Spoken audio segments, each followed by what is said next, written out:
Okay, so we'll make a start. Morning, everybody. I'm Mike Wright. I'm Director of Communications and Membership at Bond. Delighted again to be hosting another webinar with MZN and a not-for-profit consultancy that we've been working with closely on sort of COVID response. Today we're going to look at a topic that's been at the forefront of many people's thinking about how to build better organisations out of this crisis. So Chris and Joseph are going to talk through some slides. We're recording the session, so you'll be able to review it later or pass it on to other people in your organisation. And we'll send the slides of the presentations to you after the event as well.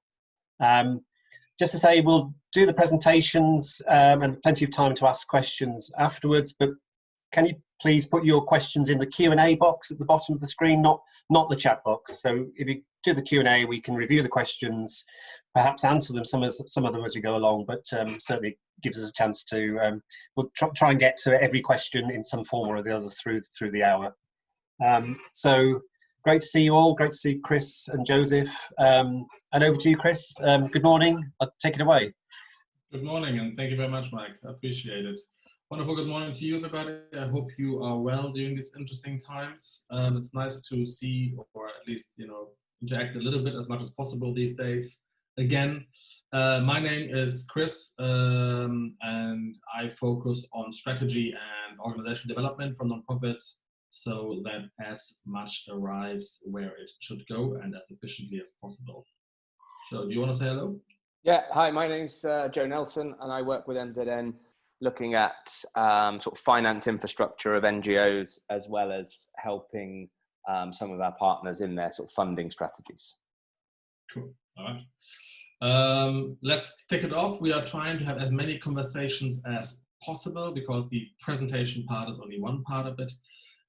Should you be wishing for more conversation on this one, then the same webinar takes place tomorrow as a limited small webinar on Amsterdam, where there's limited to, I think, 15 or 20 people, which provides even more space for discussion afterwards. But let's kick it off. So these are the topics we are trying to talk about. We're limited to 5. First of all, I'm going to look at the new normal, then how we organize for that new normal. And then quickly as well, a subject dear and near to me is just beyond the talk. We should really land. There's a lot of talk about the new normal and what should we build. Well, how do we actually do it? And then Joseph, my colleague, will take you through managing our money better and getting more money. Is that about right, Joe? Cool. Okay, we're diving straight in then with not much ado. We've got about 11 slides, so we're really trying to keep it tight. Obviously, this touches upon a lot of issues, and we can't get to all of them. Now, over the past 3-4 months, I'd say, the successful organizations that we are working with are investing a lot into organizational analytics, sometimes improving them in a matter of weeks. And I wanted to give you sort of 4 examples of what has paid off over the last 3 months as we hit the COVID pandemic, as we're now hitting the next crisis on the well overdue on diversity. Hopefully that leads to more action. Again, analytics is where it starts. And sort of 4 examples of this one would be the first one, pandemic related, of course, let's protect our staff. So a lot of sentiment analytics and tailored staff engagement seems to have beaten that global message to everyone saying, we're fine, we are doing this, this is how the board reacts, this is what the trustees think, this is what our key donors think. A lot of staff still feel, and myself included, nervous, anxious, getting to grips with the new work reality of remote or even distributed work, and have actually appreciated, one of our partners appreciated being sent a short survey on which basis we've designed a sentiment analysis and then issued a more personal, tailored staff engagement, either to staff in certain sentiment groups, if there's a large body of staff, or even individually, if it's a small body of staff. That dynamic workforce planning, again, was done far more dynamic rather than top-down. There's a lot of talk about flexible workforce planning, but dynamic is yet another thing. This is where we actively take into consideration the home situation, the health situation, the protection needs, emotional needs of our colleagues, and get them a voice saying, what would be your best way? We notice we can't just keep to the contract here. Strategy, of course, the next one. We've seen a lot of more detailed scenario planning. This goes beyond financial scenario. This goes into scenarios of key programs. If that happens, then what? We've talked about financial scenario planning and scenario planning, in fact, here before, but it helped boards and leaders a lot when they could communicate saying, if the donor does this, this is how we react, rather than leaving partners and staff with this unnice feeling of, well, we'll react somehow. Operational transparency was absolutely key. The more muddy it got on the outside, the more transparent it got on the inside. This was initially finance driven because this was the easy part, knowing what programs cost which much on the unrestricted and cash flow planning, but it then gone beyond the finance into the implementation chain, and investing there really helps. Managing partners, all of us have that, or many of us have that choice, have that duty to manage partners. We've seen a lot more partner assessments to be done in more detail to forecast when they might be overwhelmed or when the implementation could reduce, which means our implementation chain is under threat here. That communicating that, whatever result it is, back to those who fund those programs was really, really appreciated.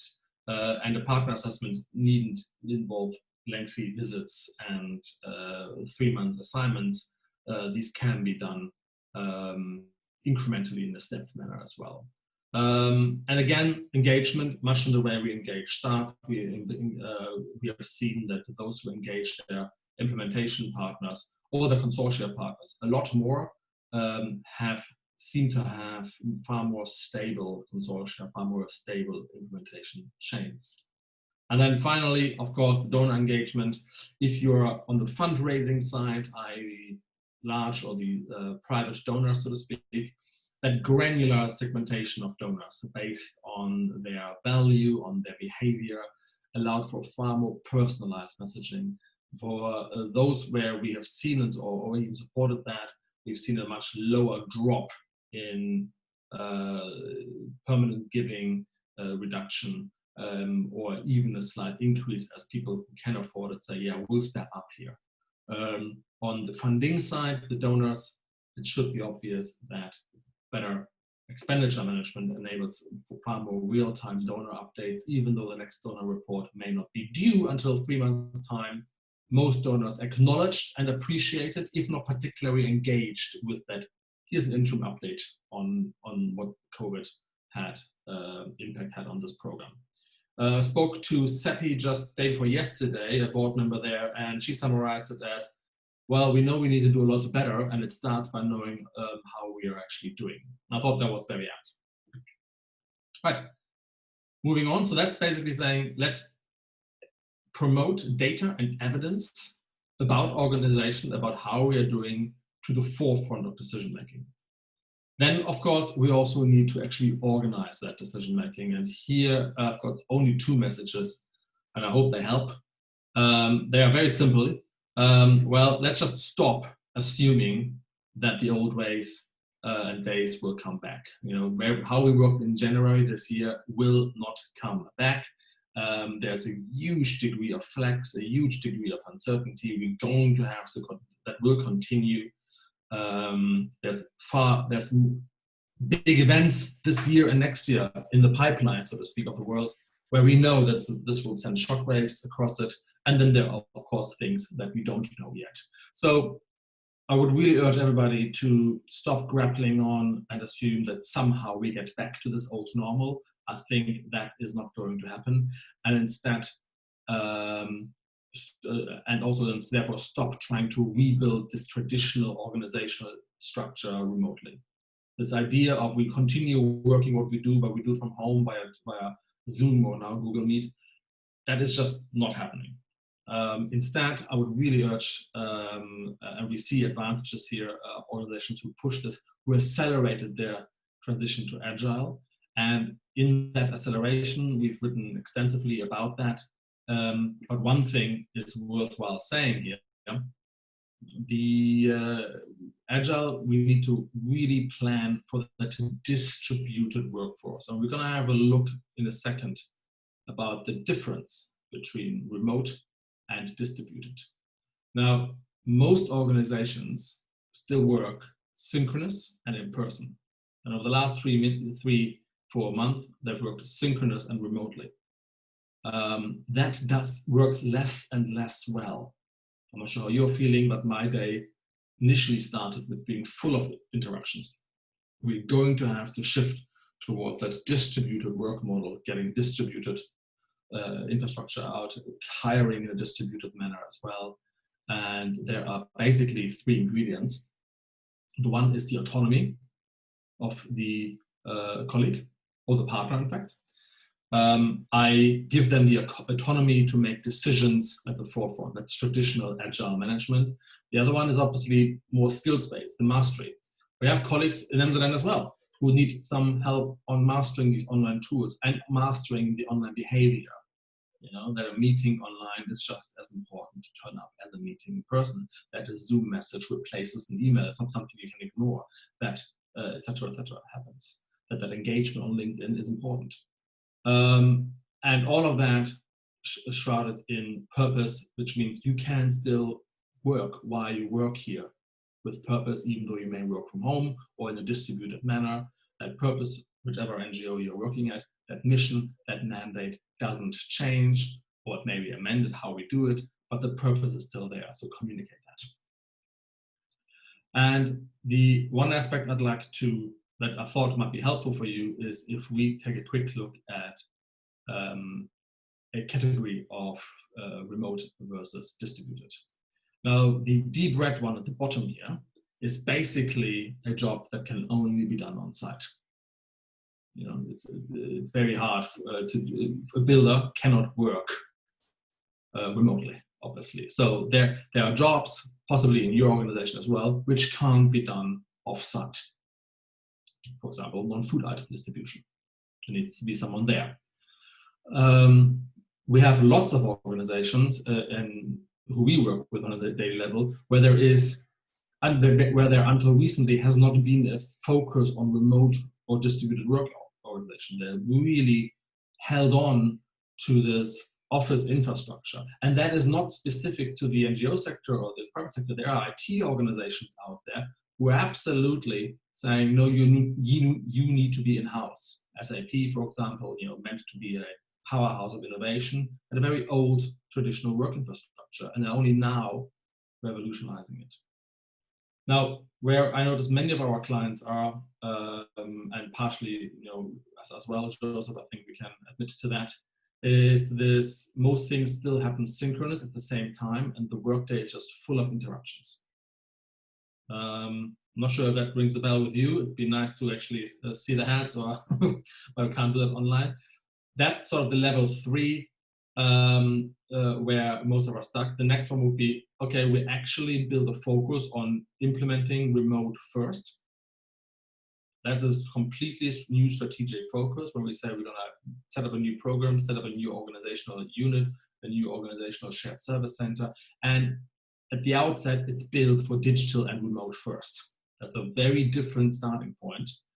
And ultimately, you lead to an organization that works extremely well, where work is asynchronous across the time zones, where meetings are usually at the fringes of the day, and there's a good block of work in the middle with messaging that is not immediately but substantively replied for. Good. I hope that those levels help a little bit. My final message today is it's a bit of a rally call to action, if I'm very honest. There's a lot of talk over the last few months about, let's go into the new normal, let's push for innovation and frankly, some of us just don't seem to get there. We are continuing. I'm not sure how you feel. I don't want to put words in anybody's mouth, but I feel sometimes like this is a lot of talk. So talking to, therefore yesterday, SEPI and CEOs and decision makers of other organizations in Geneva, London, and East Coast US, I kind of thought, well, I asked them what would be the 3, 4, 5 things that you would absolutely recommend. And they came up with a few answers, and I summarized it. Number one was, this is not a self-serving argument. Number one simply was, well, get someone else to look at the problem you're having. Needn't be a huge thing, assignment, TRS, or a huge expense. Just get an outsider's view. And Joe, I'm not sure how you feel, but that's certainly what we've done a lot over the last 12 weeks. We just looked at an issue and gave more 2 cents worth. The other one is, well, there's a lot of talk about innovation, agility, flexibility, funding, diversification that Joe will talk about it through. But when we look at the budgets of the medium to large INGOs around there, we'll see that most organizations don't really reallocate the budget from a 2-year or 4-year cycle into the next one. There's usually like a less than 10% reallocation into actually new programs or new geographies or new priorities. However, we do also see that when a crisis hits and they allocate far more, we're talking about the 20, 30%, they tend to do a lot better, a lot more, at least, over a 3 to 7 years later. So I want to repeat that. When we are actually reallocating next year's budget to a far greater extent, not just to roll it over with minor changes from last year, we tend to grow, at least in terms of revenue, between 3 to 7 years later. That tends to be the direction. We're basically trying out more stuff. So recommendation here is, well, when you do need to rebudget, build from the ground up. Don't just roll over last year's budget. Look at the needs, look at the capacity you need to address the beneficiaries' need. Look at the investments necessary to build that capacity, and then do a zero-based budget. That is an active management step we can all take right now. Agile transition, we've already mentioned, that decision-making needs to be far faster. We are now definitely in the phase where the COVID crisis, and the next one as well, is frazzling out. It's we can travel within Europe mostly right now again, but it's only hitting certain other countries right now. So that decision-making needs to be at the front of where it needs to be made, locally empowered. And ultimately, back to my first point, well, to be truly flexible, we need trust in our organizations. We need trust to make sure that the people I work with, possibly across the horizon or in a different time zone, have the same data, have the same tools, and can make sensible decisions based on data they trust and based on tools that are trustworthy. And that investment is very hands-on. You can build it right now over the next 10 weeks, 5 weeks partially, even metrics that can increase. And it provides an alignment within this distributed, or maybe yet remote and aiming at the distributed program implementation, without this getting beyond this command and control structure. Good, that was sort of strategy thoughts. Now I'm thinking, Joseph, you're taking us through how we manage the funds we have better, is that correct? Yes, yeah, thanks very much for that, Chris. Good morning, everyone. I think that the next phase, as we've sort of built this based on our kind of strategic conversations that we've been having, not only during this crisis, which they have been accelerated and much more frequent, but over a sort of period of time, and broken it down into kind of managing the money that you have and sort of understanding it, building a sort of model to move forward on, and then looking at how to sort of perhaps move that forward. So we discussed what we sort of term these sort of essentials to know about finance, and I appreciate that those people who are in finance possibly have a good handle on these, but often, where there's a kind of operational split between finance and operations, or where there's an oversight function that doesn't have a real close handle with finance, these things are lost. And actually, even with many of the finance colleagues that I work with, of our partners, these questions aren't easily answered and aren't frequently discussed. And I think if they're not sort of quickly to hand and understood, we're already, a week later from our first meeting trying to find out this information which we could deliver on the first thing. So it's really about understanding the cost. We can perhaps understand the cost of the organization from a core perspective, from a programmatic perspective. Can we break that down into sort of meaningful chunks? Can we start to understand it on a day by day or an FTE basis? But really have a kind of a range of data sources that allow for decisions to be made on that real granular level. Along with that, really understanding what are our cost centers and what are our profit centers. So which of our departments are sort of bringing in an income or sort of generating some sort of cost recovery for our core costs, and which of those are we just determined that we invest money in based on the fact that they provide a service or do a job, and we don't expect them to sort of bring money in.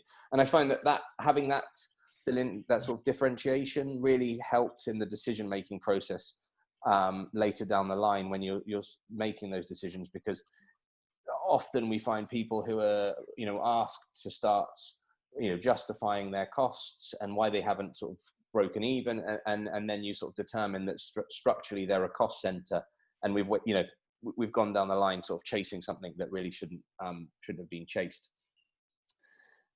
Understanding the income streams, where do we get our money from, how they operate, what are the margins, how do they flow, what are the basis for all these things. And it sounds like a simple thing, but lots of people we speak to, particularly at a strategic level, don't often have that information to hand. And I think once they have it, they're able to much better make those strategic decisions. The next part is really about kind of integrating finance. There's a mistype there, but basically we find often that finance is a bit of a myth for many people in the organization, and perhaps you've got finance and a few budget holders that have a handle of it, but actually it should be much more widely understood. And I think that can really help target people's activities. It's not only the budget holders that can understand finance. Not even budget holders can understand finance as it's written there.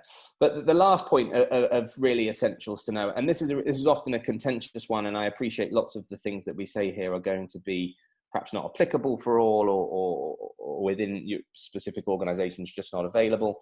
But often the idea of reserves are either completely ignored, they're left as this sort of emergency pot, they're it's a bit of a kind of difficult thing to often talk about or perhaps understand, and a lot of people don't understand how that those reserves are apportioned or allocated. Of course, some are restricted and you're not able to do things with them, but within reserves there could be scope there. Perhaps as an organizational discussion, there should be scope for some sort of innovation fund or investment fund. It shouldn't just be there as a kind of security in a rainy day, but really about sort of looking how you can drive decisions forward by using some of that reserves to create greater reserves down the line by those investments. So those are kind of conversations points that usually come up very early in our strategic discussions with organizations, and I wouldn't be exaggerating to say sometimes we wait 3 or 4 weeks before we've got clear answers to some of those, which really sort of slows down the process of sort of understanding things. And as an organization, particularly as a finance function, but as a sort of strategic decision maker, those things should be on hand and really well understood. Yeah. So once we've got those essentials, we can then start looking at, well, what is our sort of model for moving forward? And I appreciate sometimes this isn't a sort of linear process, but let's treat it in a linear sense for now.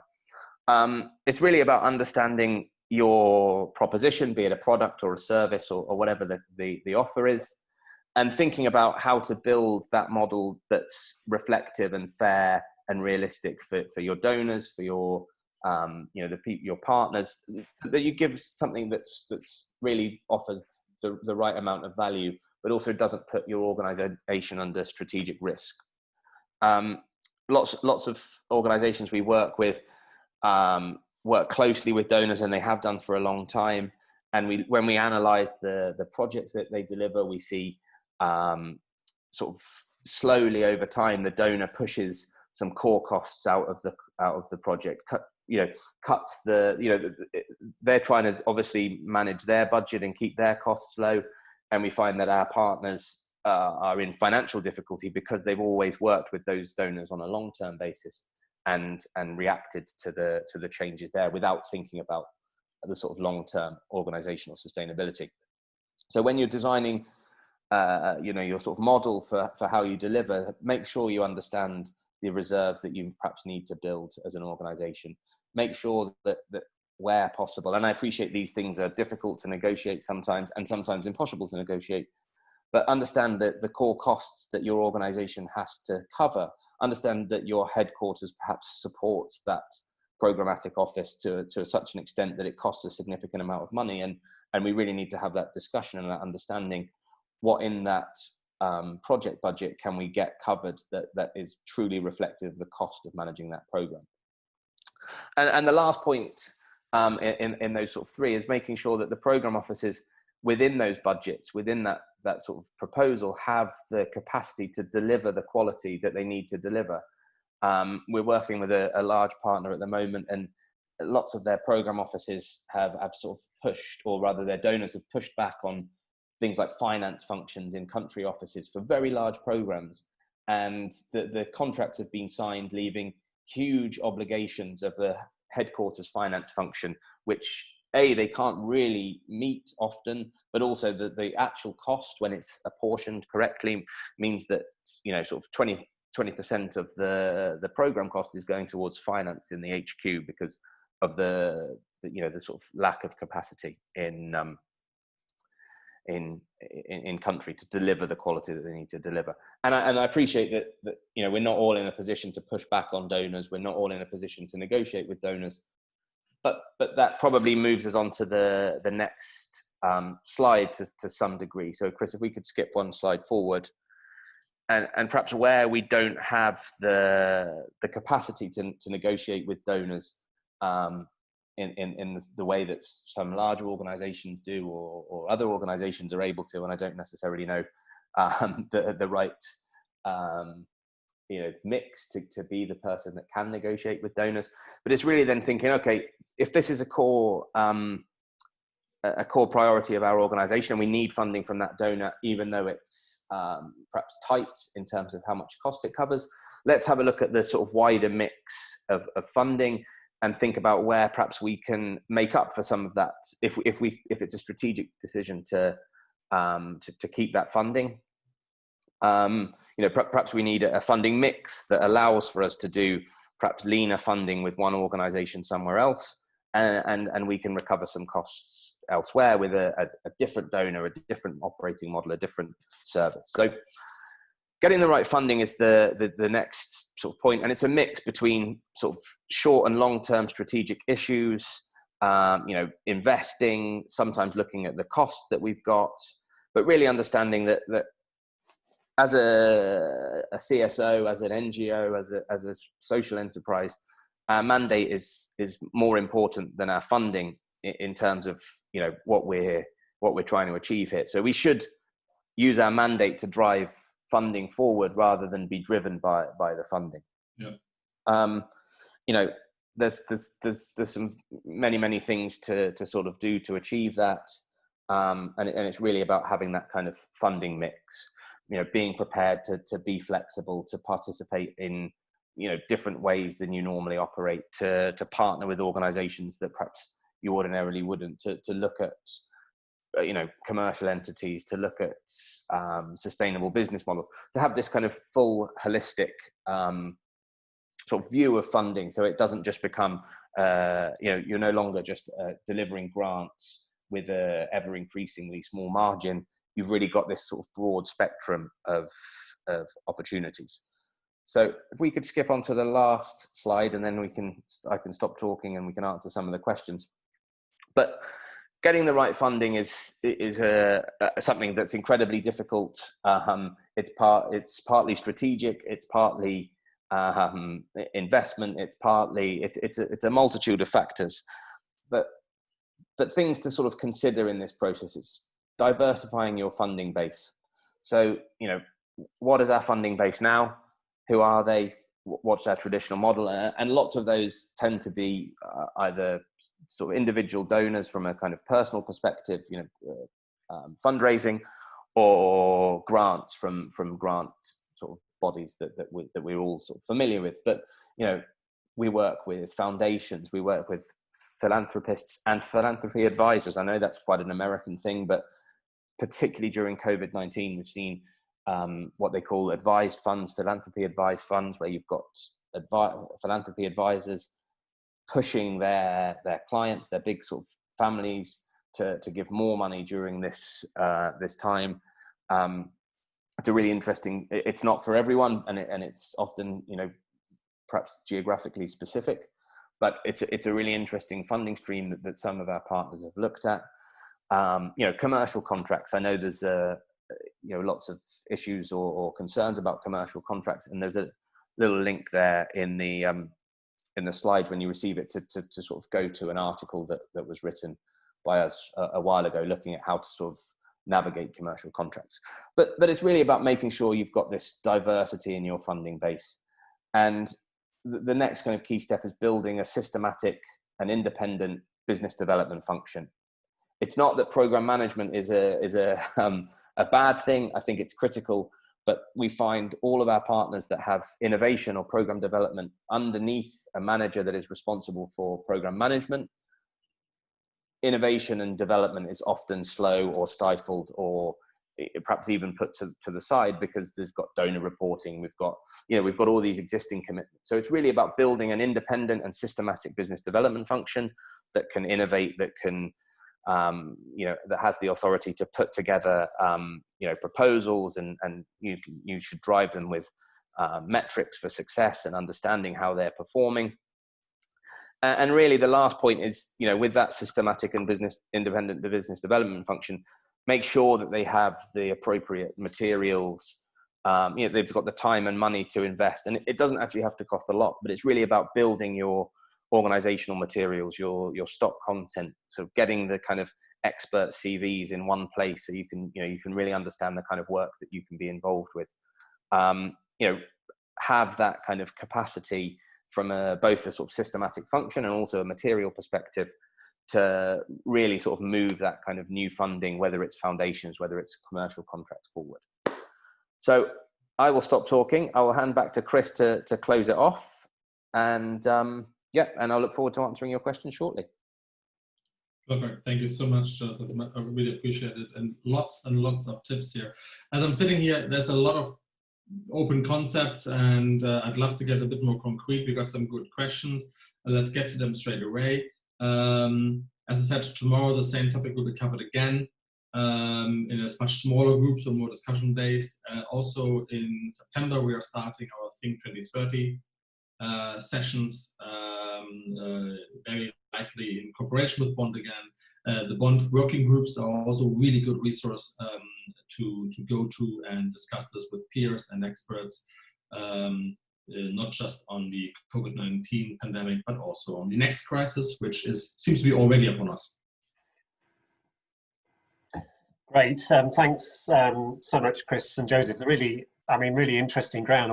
Just one observation from my side. I think it would be really interesting to work on a piece that talks in a bit more detail about how organisations might build up this business development function. I think that's from my experience with Bond members, I'd say that's that's something that maybe the norm in larger organisations, but certainly in medium-sized and smaller organisations isn't the case. And it'd be interesting to explore with you how organisations might build up that capacity, how they can find the investment from existing resources. I think there's also an interesting argument about how to make the case to risk-averse boards who Joseph was laughing. Yeah, sorry. But we're well versed in this.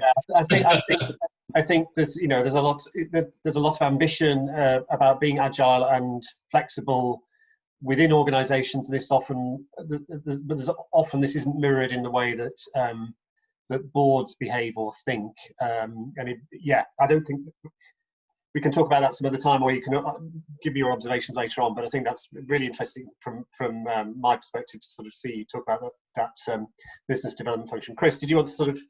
No, just whilst we have everybody here, why don't we just make it very concrete and do this as a point of 3 case studies? Take a small, medium, and large organization. Maybe someone is here who wants to be the guinea pig. We have a pro bono advisory fund here as well. We could work on this one and take 3 of your members and see how make this more applicable, more detailed, more pragmatic to the case. So I would immediately take this forward, Mike's suggestion, in a true agile fashion, and say, well, if anybody is listening right now who says, look, I'm a small, medium, or so larger organization who has exactly that problem, and I'm willing to share some information, if that's to be shared with everyone in the bond membership afterwards, then we would certainly be more than happy to develop 3 case studies and get the lessons learned out, and hopefully that helps anybody as well. Would that be a good idea?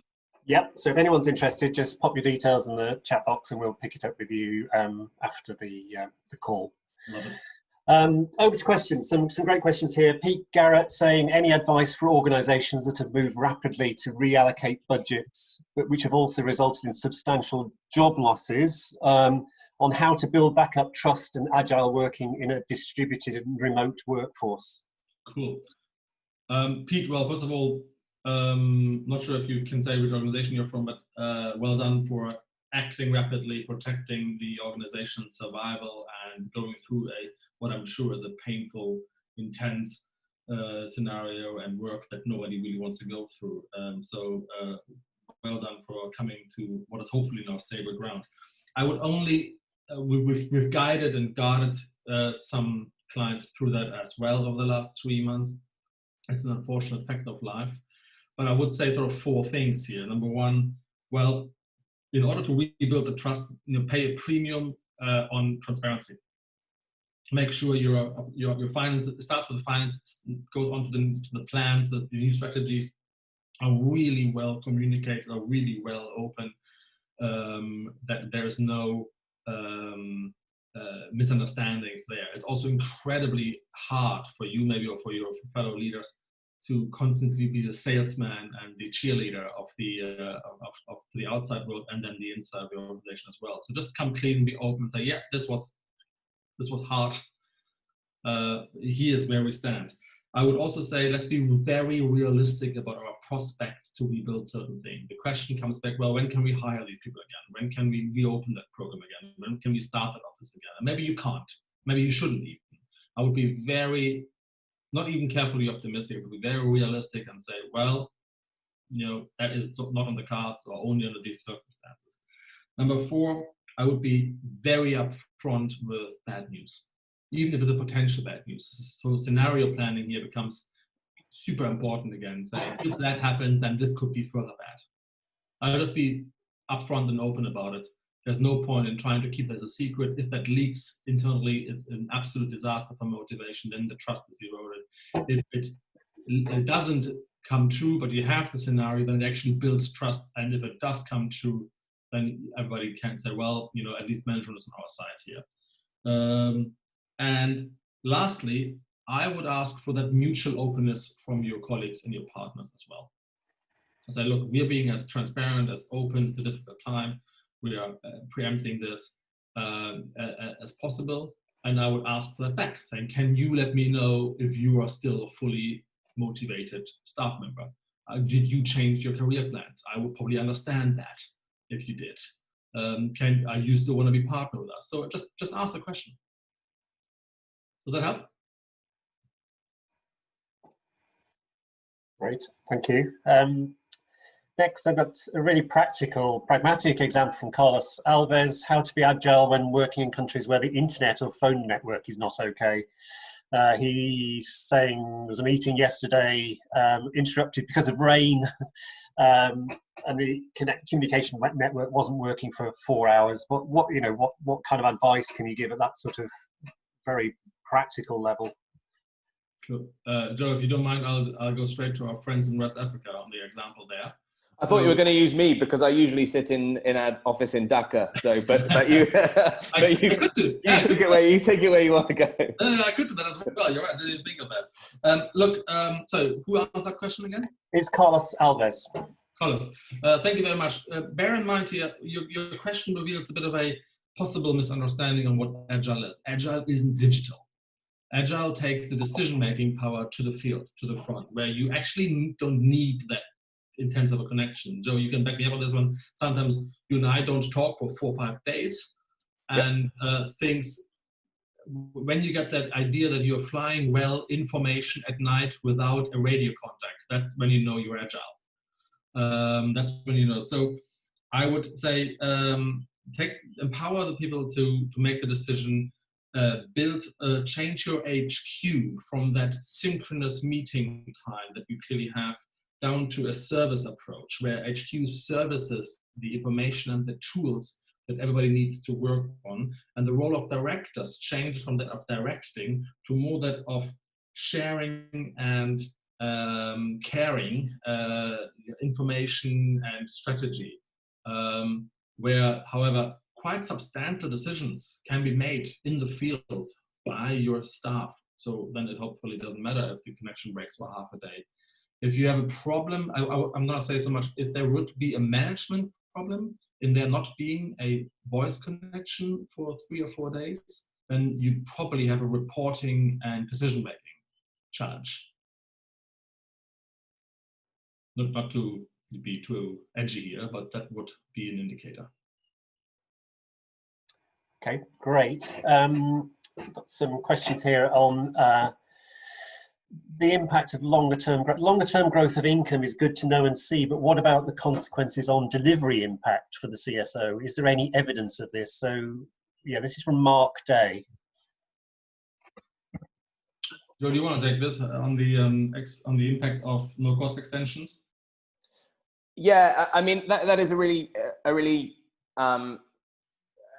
let's say rapidly more relevant than it ever has been, or rather, we've dealt with it more and more in the last 3 months than I have done in a long term. So, if we're talking about no-cost extensions, there is a real challenge, I think, and I think it's an understanding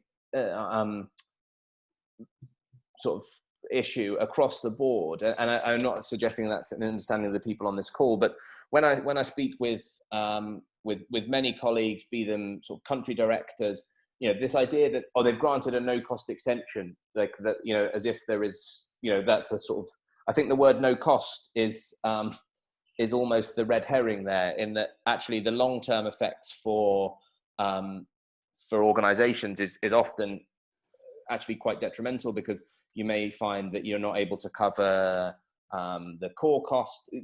It comes with a whole range of terms and issues that sort of say, well, actually, you know, those costs are no longer eligible under that. So, okay, whilst we're now delivering that program for another 3 months under a no cost extension, you know, what we're not paying for is the support from the HQ that's getting that all of that kind of core funding that perhaps was built into the original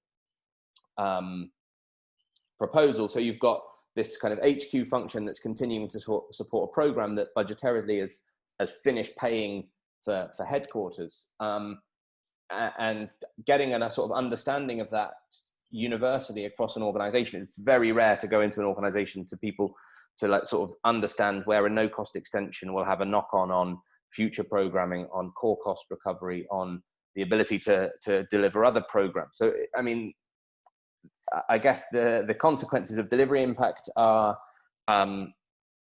extensive, I think, and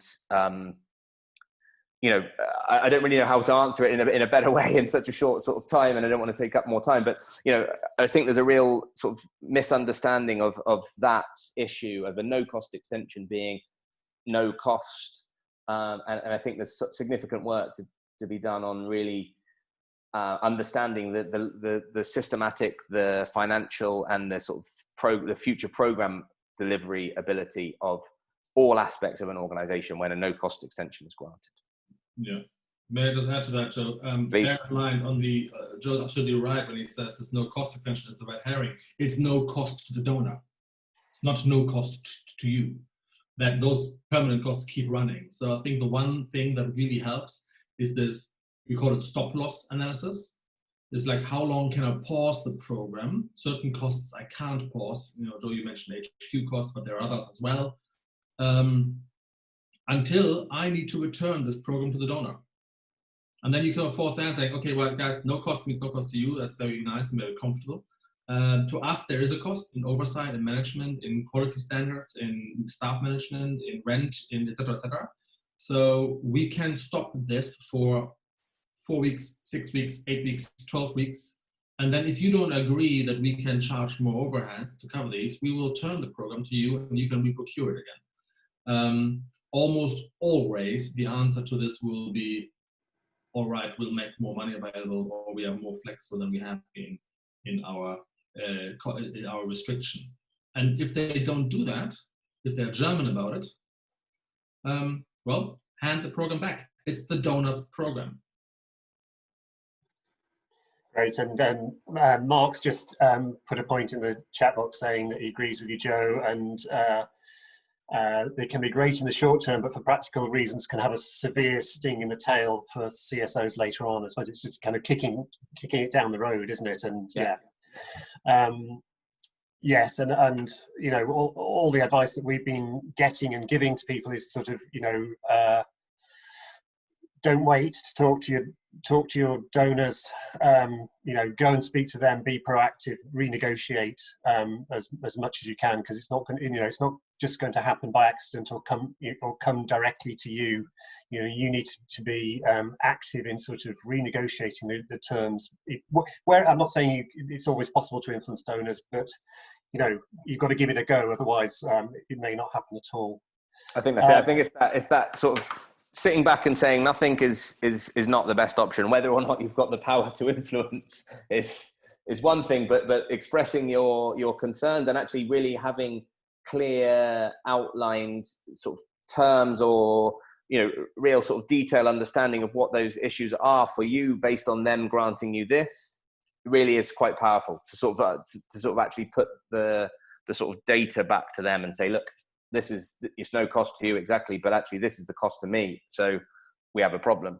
Yeah. And I think also there's, I mean, certainly I get a sense from bond members is that they don't see themselves as the equals of the donor, and that they, you know, I think we've got to sort of try and redress that relationship and feel as though you're on an equal footing, and you know, it's a mature relationship which you should feel entitled to feel that you can negotiate on. Yeah.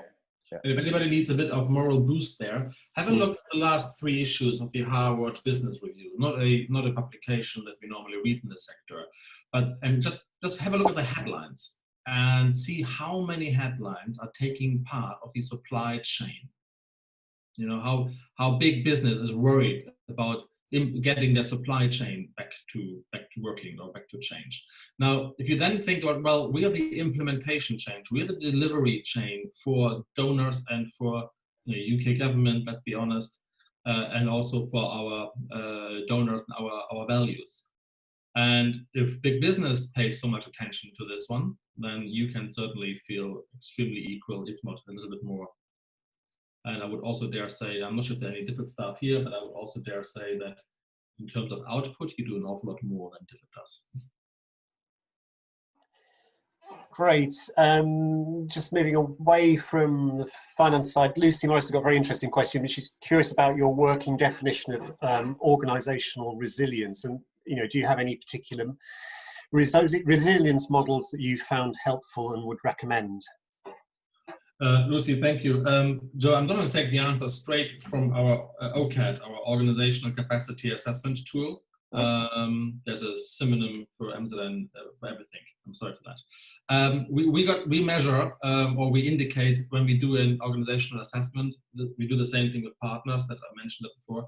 3 levels of resilience, and that might help you, Lucy. Number 1, the level 1 would be: is the organization able to keep its essential core? You know, so pretty much what the previous person, Peter, was asking: are we able to, even if we downsize, are we able to survive as an organization? And are we able to keep funding the essential parts of it? And what essential is different from organization to organization. But one guide here would be, what can you not rebuild in 3 months? That would be far more essential than not. Level 2 is, can we keep working at the current level? Can we continue implementing, even if there's a 3-4 months delay, at the current level? That's level 2. So can we maintain the current programs? Can we maintain beyond Christmas? Can we maintain the current internal projects beyond Christmas, even if we do suffer a 3-4 months delay? If not, again, we go back to the earlier question, should a stop loss analysis maybe force us to cut our losses? That's number 2, so keep the work. And level 3 is keep the growth. So can we continue growing? Can we continue investing into the business development process? Can we continue investing into the strategic initiatives?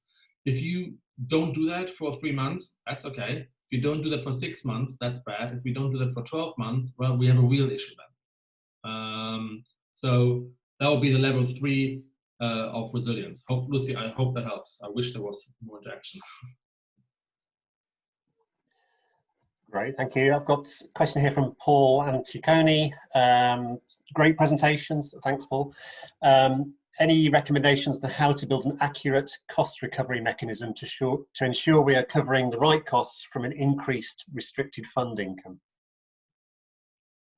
That sounds, even though I'm the chartered accountant, I'm going to give this to the former banker. You can't out me as a banker in this environment. Oh, sorry.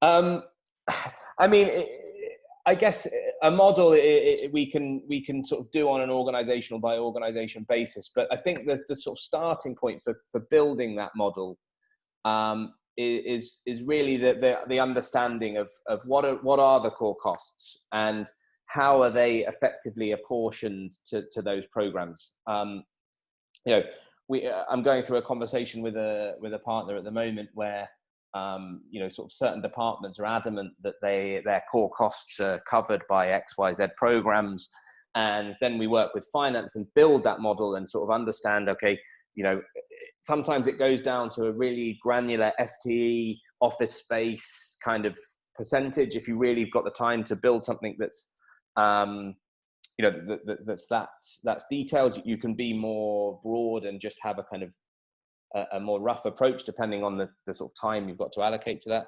But what we really find is that rarely are core costs covered appropriately by those things. Now, the two things is, or what often is created, is that you've got a very little ability to negotiate with most donors about their sort of ICR, their kind of core cost recovery.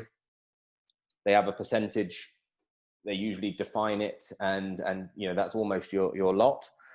So in some cases, you know, we find that operationally there's a 15% cost and there's a 10% recovery, and we find that quite often. And organizations like that sometimes do it strategically and therefore fund that gap through something else. And other organizations we work with, we try and build, you know, better core costs into the budget. It's really, it's a, you know, having a model is something you can get to, but really understanding the elements that make up your core costs that need to be covered is the best starting point for that. So you can really understand what your, you know, your sort of operational capacity is based on X amount of programming with X amount of cost recovery. And then you can start to work out, well, actually, if we deliver $2 million worth of programs, you know, we can only feasibly sustain a $200,000 headquarters. That kind of thing, you can start to then figure out where your the sort of limits and the balance are, and where you have to make difficult decisions about taking funding or new strategic decisions about different sources of funding. That's it. But my best sort of one-line advice is really understand what those core costs are in a very detailed manner. Then you can start working on the model or apportionment. I don't know if that helps. Right, thanks, Joseph. Just to say, Chris and Joseph, we've already got a couple of volunteers to look at ways of developing a business development function. So that's great. If, you know, any more, please please pop your details into the chat. I've got a question here, which from an anonymous attendee, about the tensions between income development and organisational change. So often there seems to be pressure on frontline teams to raise funds, build a pipeline, etc., as a way to keep going, which to my mind prevents focus on deeper change. Are there tips on understanding and identifying profit and cost centres that can help with addressing this challenge?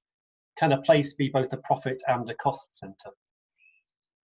I'd love you to add to that, but if you don't mind, I'll kick that one off. Please. Thank you, appreciate it. There's a notion often of the field, I hate that word as if it was the field, the frontline service delivers also to raise the funds. And in principle, I completely agree. Why wouldn't the operations in country X be self-sustaining? However, building up if you assume you're an organization with say 3 or 10 or 50 country offices, building 50 individual business development and proposal submission cases, it's just inefficient. It's not going to happen either. In reality, I've been, you know, when I was at Save the Children or Oxfam later, these things sound good in a presentation, but it's just not going to happen. In extreme cases, you might actually end up bidding against each other. We've had that situation before as well, which is completely ridiculous. So my notion here would be to, yes, accept the fact that we need to be financially sustainable. A country office cannot be a permanent loss center, cost center. That cannot happen. That's simply unsustainable. However, the shared service center, the HQ as it used to be called, but the shared service center should certainly provide all information, tools, proposal writers, insight to all country offices, to the entire organization, if not even their partners, to provide the ecosystem in which business is being developed. And then I would say it's upon the country office to use that ecosystem. And that needn't necessarily be digital. It's often assisted by digital, but it can certainly be done even in far-flung regions. Joseph, you could maybe mention our partners in Somalia, where we do this quite well across 3-4 countries, where this is working, and I could come up with a bad example where it isn't working. On the question, can something be a profit and a loss center? No, you're either or. Very, very clear. Bear in mind that you should never have a pure loss center. Most NGOs' overheads, the profit margin, 5, 7, maybe 10% is just too low. If you are choosing to invest into an initiative, into a program, or into a country office that is loss-making, then give it some time to be loss-making, and then say, right, after 4 years, after 3 years, after 2 years, you need to be sustainable. Even large organizations like BRAC, phenomenally successful in their home country, fail at understanding that point. And offices collapse in East Africa and West Africa as well, even whilst demand for their services is skyrocketing during the Ebola crisis, for example, because we cannot afford that in the long term. The only institution which can afford to make loss permanently is the army, and I really don't want to be like them.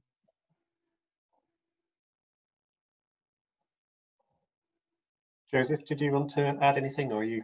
No, I think Chris covered that relatively well there. I think that's Oh, thanks. yeah. Yeah. Great. I think that's we've come to the 12 o'clock.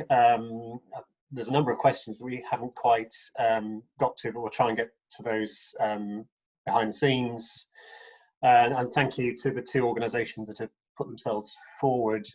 Just a quick, Mark's raised a question: what are bonds doing to engage donor networks to discuss the issues raised in this valuable discussion? Well, Mark, I'd recommend sort of obviously we're working with DFID. We constantly work with DFID about their approaches to funding all the time and the different mechanisms.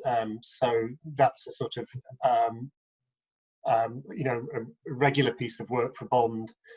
Obviously, there's a big question at the moment about DFID's prioritisation in the context of a decline, what we're likely to see a decline in the ODA budget. So that's something else about the overall prioritisation of a budget that may shrink by £2 billion is what we're sort of hearing.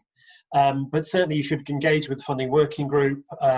There are other funding related groups that Bond has, if you're not already engaged. And Zoe Abrahamson, who's our funding advocacy manager, is always there to answer any specific questions that you have. So thank you everyone for attending. Thanks to Chris and Joseph for another really interesting session, and we've got a really useful idea for something to build on in terms of perhaps looking at how you set up a business development function, particularly for smaller and medium organisations. So really, really great to see you all, and look forward to seeing Joseph and Chris sometime soon, but also